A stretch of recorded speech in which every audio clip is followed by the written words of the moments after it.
Shit.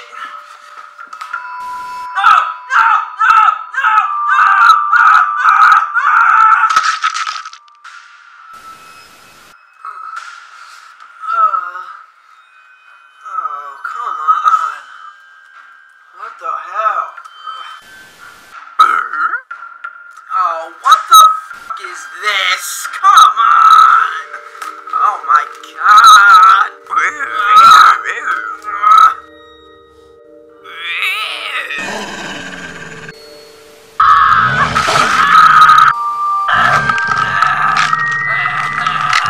It smells bad! Oh my god! Oh god!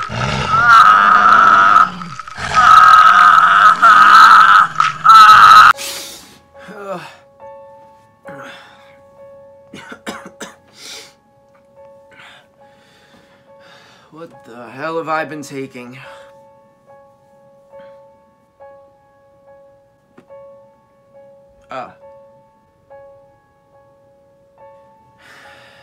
That'll do it.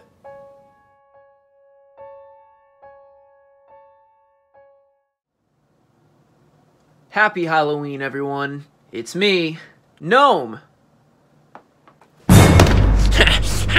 You guys just got pranked. It's not even a real gnome. In all seriousness, happy Halloween, everyone. I hope you guys are enjoying the fall season just as I have been. And considering I live in the northeastern part of the United States, you can guarantee I have been. There's nothing quite like the orange leaves, the cool air, and the sweet ciders to get you in the mood for the end of yet another year, and I myself am often a fan of popping on a horror movie too to get that spooky atmosphere rolling around the time of October. This year, however, seeing as I am transitioning the channel into a review-style format, I wanted to try something on new for size, that being a horror game. Now, don't get me wrong, I'm no stranger to the horror genre. Growing up as a child, it wasn't uncommon to find me sneaking a copy of Silent Hill or Resident Evil into the house, unbeknownst to my parents. But as I've grown older, my horror experiences certainly have diminished, and mostly because they stress me out, and life does that enough on its own, if I'm quite honest. But again, new year, new plans. Now, from the title of this video, you guys already know that I've chosen to play Little Nightmares, but if you're curious as to why I chose this game, well, quite honestly, it was just a simple roll of the dice. Thanks to the ridiculously cheap sales on PC, I've accumulated way more games than I think I'm going to even be able to play in this lifetime. That said, the only criteria I held when picking a game for this review in particular was that it be categorized under the horror genre. Sure enough, this game fit the bill, and I'm very glad I gave it an opportunity, but let's not waste any more time and dive into exactly why I felt that way. Little Nightmares was developed by Tarsier Studios, an independent development team based in Malmö, Sweden. Their most notable work prior was probably being involved in Little Big Planet 3 and some of the DLC content for the earlier games in the same series. As I hadn't played those particular entries myself, I wasn't exactly sure what to expect from this game from a quality perspective. But seeing that Bandai Namco had gone ahead and published the game, a company that has backed many other solid games in the past, it seemed like a worthwhile endeavor.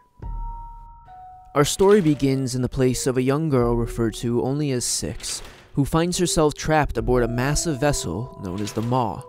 As you assume control of Six, the entirety of the story behind this game will be told to you through visuals alone. There is no dialogue, nor narrator to guide you, and at the best, you will only get the occasional button prompt to teach you the ropes. But this works very well in Little Nightmares' favor. It helps to build ambiance, tension, and a sense of isolation or loneliness that you might expect a young child trapped in this situation to feel. As you explore the Maw, it becomes rapidly apparent that you are not the only child present, and there are in fact likely hundreds, if not thousands, of other young prisoners. Kept docile with toys and food, the children are seemingly fattened and prepared to be used in unspeakable recipes of which your character clearly has no interest in being a part of. Traveling further throughout the ship will not only reveal the grisly locations in which the foods are prepared, but it is later made evident that it is even served to its hungry customers higher above deck.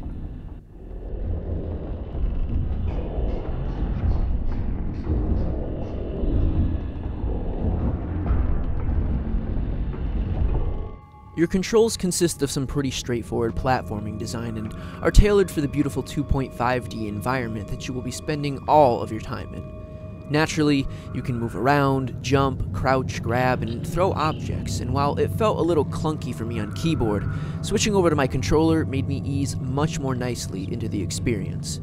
You're also provided with a small lighter that you can pull out when needed to help light the shadows and guide the way. At first, I felt that the controls were maybe a little slow or stiff, but throughout the game, this seems to play to the horror aspect of the experience.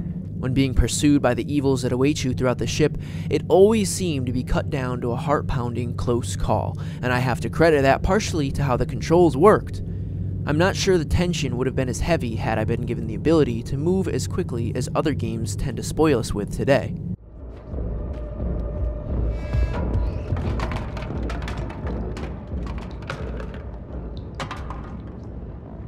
Platforming itself feels good and responsive. One suggestion is to get used to using your grab button, as you will not automatically grab ledges or pull yourself up ladders, and instead need to be actively holding a button to do so. This works well and adds an extra step for you to try and follow during tense moments, thus an extra challenge. Regarding the horrors upon the ship themselves, you are going to be dealing with some twisted varieties of humanoids. What I give this game a lot of credit for is their approach to horror. Of the 5 hours it took me to complete the game, I can only recall one jump scare throughout the experience, and that scare could actually prove to be fatal if not properly avoided. This is what helps Little Nightmares stand out among others. The horror is built upon atmosphere, sound design, and the thrill of the chase. While it is true most enemies will simply be hunting you throughout the experience, each chase tends to play out a little different. Think of it almost like a timed horror puzzle that you have to solve, with the clock being the creatures whom bear down upon you. By themselves, the puzzles would likely be a breeze, but that extra layer of tension, that feeling of knowing at any moment you could be caught and killed, is what makes this such an enjoyable horror experience. Now, while it might not be very apparent in the first couple levels, this game actually has a lot of Japanese influence regarding certain designs and themes. This becomes especially clear later on when you're exploring areas like the dining halls or the housing quarters, and I'm not positive that every creature you witness here is based on direct Japanese lore, but what I do know is that these humanoids who hastily try to snatch you up are all horrifying in their own ways. Take the janitor, for instance, one of the earliest enemies you meet beyond the carnivorous leashes discovered prior to arriving here. His short legs may come off as humorous to some, but then you gaze upon his long, unnaturally lengthy arms and grow uneasy. His face bears what appears to be bandages at a quick glance, but upon deeper inspection, it is revealed that in fact, his flesh has simply begun to peel away from the top of his skull, bending and drooping over his eyes, leaving him to wander forever blind. Combine these factors with the first major encounter you have with him, revealing that he is collecting children, mummifying them in bandages, and throwing them onto conveyor-driven hooks, and you are left with a deeply disturbing scenario on paper, let alone visually. Actually dealing with this creature proves a bigger challenge than expected as well. Sure, he has long gone blind, but his sense of hearing thus has increased tenfold, and that is easily reflected throughout your experience with this creature, forcing you to watch what you touch and where you step, giving you mechanics that you can either fall victim to or manipulate to your advantage. Do you risk running across the wooden floorboards and drawing his attention while making a mad dash for an exit you might not even know is there? Or do you exploit his sense of hearing and draw his attention elsewhere while hiding in the shadows? Both are potential options, especially if you are well versed with the game and its level design. Another creature that I love to hate in a horror sense are what I would refer to as the gluttonous guests. As Six makes her way higher and higher throughout the maw, you eventually get a chance to momentarily travel outside the vessel, which reveals on the horizon a bridge ferrying guests from one ship to the other. The details are rather blurry at first, but one thing that is certain is their silhouette size and movements, revealing large, gluttonous humanoids. What makes them so scary is their seemingly insatiable hunger. As you make your way into the very dining halls throughout the ship, you'll undoubtedly take note of the beasts surrounding you who stuff their faces full of endless platters of food. The most horrifying moments, though, come from the few gluttons who take note of your tiny character and hurl themselves on the ground in a feverish attempt to consume even the living. If you thought the man who wraps you in bandages was scary, how about those who would rather wrap you among their jaw? It's a tense and uncomfortable experience all through Little Nightmares in a way that properly suits the horror genre, no doubt. The puzzles can be subtle or sometimes unclear, but never to a point where I felt my time was wasted. I can only recall one scenario where I found myself stuck within a bathroom doing nothing progressive for maybe 10 minutes because the direct line of progression was not clear to me until I finally figured it out with a little trial and error. It's vital that players take advantage of the camera button and swerve the view around when your next step isn't quite obvious. It can usually reveal a means of progression that is otherwise just out of view, or sometimes it can just be a great way to take in all of the horrifying details within the world around you. A keen eye can even be rewarded sometimes with the revealing of small collectibles such as lanterns and candles to light, statues to lift and smash, and of course my favorite, gnomes to find and hug. As much as I've praised the game so far, though, there are indeed a few things that I would consider negative drawbacks, though nothing very critical. For one, the game is quite linear. There aren't really any options when it comes to how you progress through, and I don't really hold this that high above the game's head because, to me, this is perhaps how the artists wanted us to directly interpret the experience, something I think is further hinted at with the relatively fixed and cinematic camera angles you see throughout. I guess what I would have liked to see was maybe alternate endings or perhaps deeper rewards for acquiring all the collectibles, though they do have a bittersweet moment at the end of your campaign where all of the gnomes you've hugged will watch you leave the ship, but this is nothing but a visual difference on the end screen. Another problem I found during my experience was that failing to succeed at certain chase scenes had the potential to cripple the tension. This was not always the case, and I certainly spent the majority of the game with my heart beating heavy, but if any of you have ever played a horror game where scripted chase scenes occur and you've failed repeatedly, you probably know exactly what I am talking about. It goes from, oh god, not this, to, oh god, this again. The tension can diminish, and it has the potential to go from a fun horror game to a repetitive chore or task. Make no mistake though, this was not a common occurrence for me, just one that had to be fairly mentioned, especially for those of you considering trying the game for yourself. The last aspect I'd like to point out that I'm still on the fence about calling a negative is lack of story knowledge. On one hand, we have undeniably well-constructed visual storytelling that is woven of beautiful sound design and paranoia-inducing environments that host some of the creepier creatures I've seen in recent days. The mystery the game is shrouded in is a wonderful setup for the horror themes this game is aiming for. But, on the other hand, it's never entirely clear why all of this is happening. There are hints and suggestions littered all throughout the experience, but by the end of the game, the conclusion can certainly leave some people feeling unsatisfied without a little context. If there was a neutral place between a good and a bad feature, this is probably what I would consider it. Now, that all said, some of you may actually be curious about the context of this game, or at least some of the theories that explain why this particular series of events occurs. I myself was left with some questions by the end of the game, and as such decided to dive into the suggestions and ideas that left me feeling more confident about my experience. And some of this information was necessary to look up, as things like Six's name or that creature known as the janitor were never actually revealed to me. I was only able to describe that to you as an audience because I looked for the relevant information. I'd like to wrap this review up by sharing the theory I felt gave me the most satisfaction from this experience.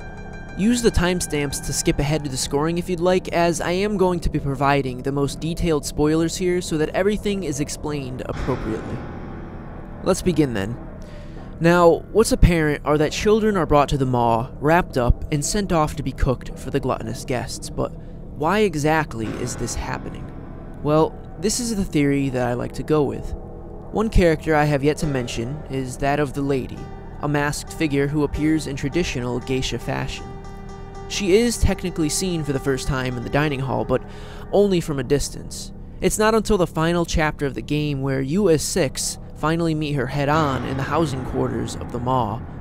When you first enter her vicinity, you'll be greeted with an ominous humming coming from her bedroom.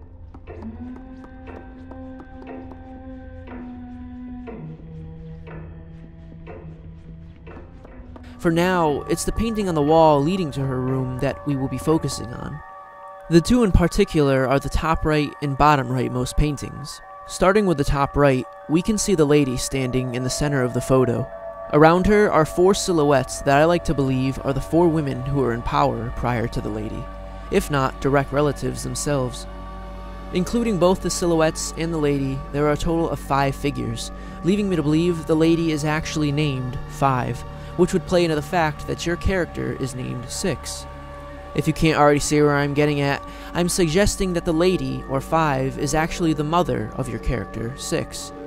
The bottom right painting is covered, clearly intended to hide its contents, and another painting in the same condition as this can be found in the lady's bedroom. It is suggested that this painting is either of 6 prior to being banished below, or of 4, the female in power prior to the lady. This is slightly where the theory branches out. If the paintings are indeed of 6, then it is said she was banished for being more beautiful than her mother. Hence why the lady wears a mask and shatters all mirrors that would reveal her reflection herself, as well as hiding any memory of her daughter behind a sheet. On the other end of the scale, if the painting is of 4, then it would appear she had her life taken at a young age by 5, and as a result, the lady, too ashamed of her actions, hides her identity and her reflection from herself.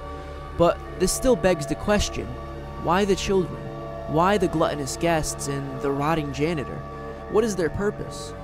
Well, another factor revealed to you upon your encounter with the lady is that she possesses dark powers. This is immediately obvious if you are caught by her during the first sequence of your encounter. But what exactly these abilities are capable of isn't made evident until the very final scene in the game. All throughout your journey with 6, you will witness her suffering from ravenous primal hunger pains. At first, she quells the problem naturally by consuming things like bread given to her by other children, but as you journey through the maw and 6's hunger grows more ferocious, she begins to become more primal with each feeding, eventually moving on to raw meat, then a live rat, and finally, the most heartbreaking for myself, one of the innocent gnomes that offers her an otherwise perfectly good sausage, only to be consumed himself. Watching 6 start as an innocent child and slowly deprecate into this harshly molded creature was heartbreaking to witness. But the final nail in the coffin is when you finally encounter the lady in the one room containing a mirror. Using her own reflection, you are able to weaken and drop the lady, before 6 finally approaches her and with one final feeding, bites into and consumes the ability of the now fallen 5. The cycle continues, with 6 now wielding the power of her predecessors. Shrouded in darkness, our final scene shows 6 walking through the dining hall. Any of the creatures foolish enough to try and consume her are quickly devoured in black shadow before collapsing dead on the floor.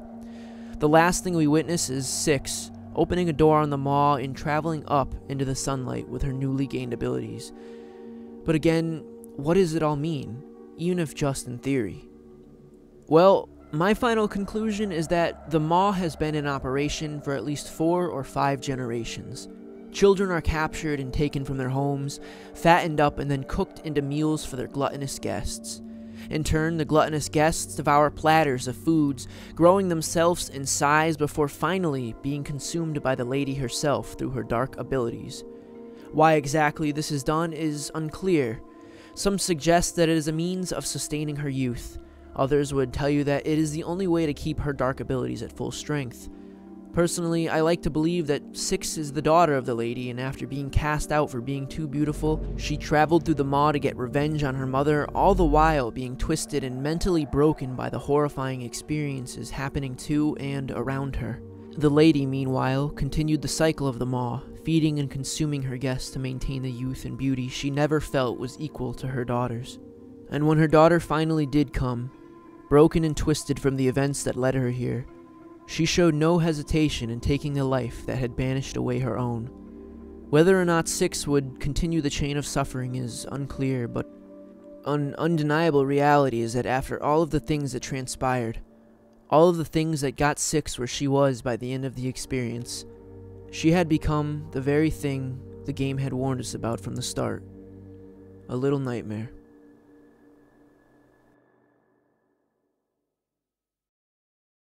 that about wraps it up, everyone. I hope you enjoyed hearing my favorite theory on what this game could potentially be about. I know there's some DLC for the game at this point in time, and perhaps it answers some of the questions I have about the story or even fills in some gaps here or there, but this review is on the base experience that I got with just the game alone, and that in itself was very positive.